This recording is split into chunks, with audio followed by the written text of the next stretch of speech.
Istilah otonomi secara etimologis berasal dari bahasa Latin autos yang berarti menyendiri dan nomos yang berarti mengatur.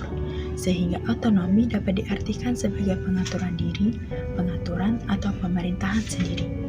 Esensi dari pelaksanaan otonomi daerah sendiri yaitu membuka peluang bagi identitas lokal di daerah. Keterbatasan kewenangan dan kontrol pemerintah pusat berdampak besar bagi pemerintah daerah dalam mengatasi permasalahan di daerahnya sendiri. Bahkan, dana yang dihimpun lebih banyak daripada yang diperoleh dari pemerintah pusat melalui jalur birokrasi. Dana ini memungkinkan pemerintah daerah untuk mempromosikan pembangunan daerah dan membuat program promosi budaya dan pariwisata. Kebijakan pemerintah daerah juga menjadi lebih spesifik dan akan segera lebih efektif. Berdasarkan dari tujuan dari otonomi daerah tersebut dapat dilihat dari beberapa sudut pandang, yaitu dari sisi politik dapat membuka ruang bagi lahirnya kepala daerah yang dipilih secara demokratis yang memungkinkan terwujudnya pemerintah yang reaktif.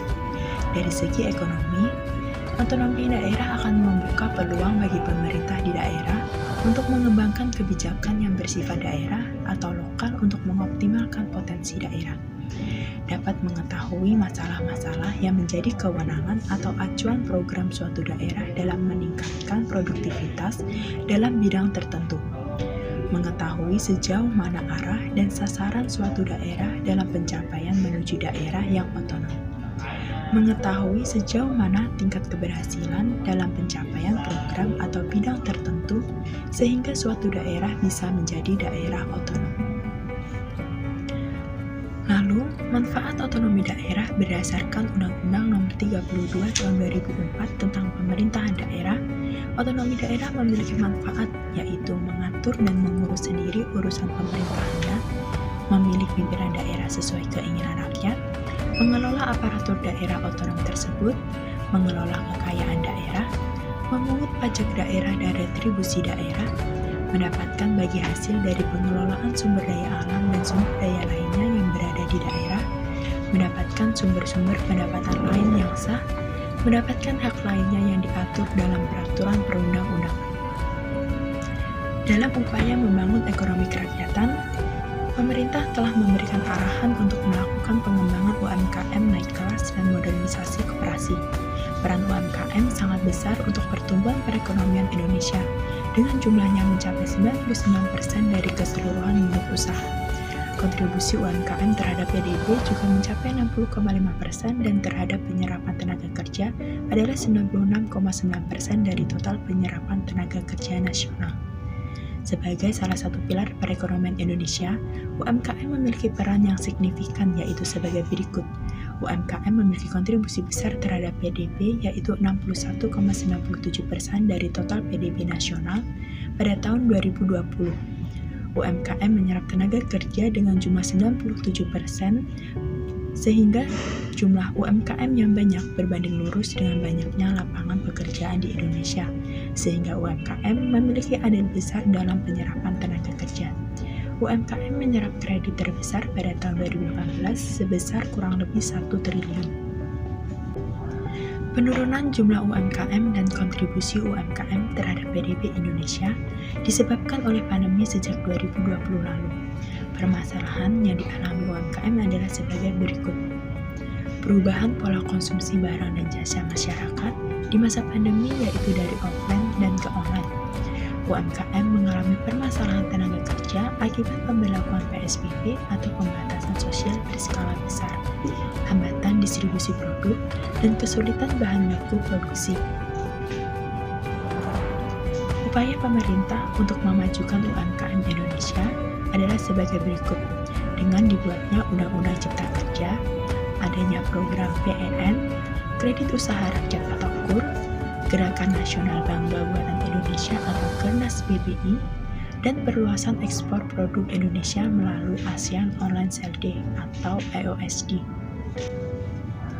Penurunan jumlah UMKM dan kontribusi UMKM terhadap PDB Indonesia disebabkan oleh pandemi sejak 2020 lalu. Permasalahan yang dialami UMKM adalah sebagai berikut.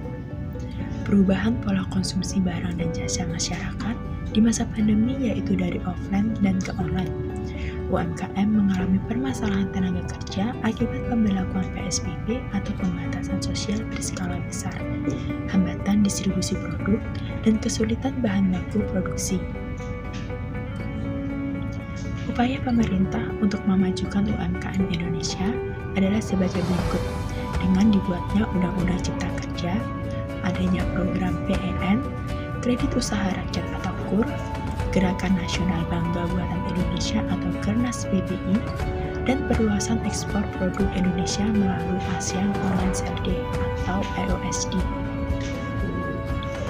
Permasalahan dalam otonomi daerah di Indonesia yaitu adanya eksploitasi pendapatan daerah, pemahaman terhadap konsep desentralisasi dan otonomi daerah yang belum mantap, penyediaan aturan pelaksanaan otonomi daerah yang belum memadai, dan adanya korupsi di daerah-daerah. Kebijakan fiskal dapat digunakan untuk menstabilkan fluktuasi pertumbuhan ekonomi.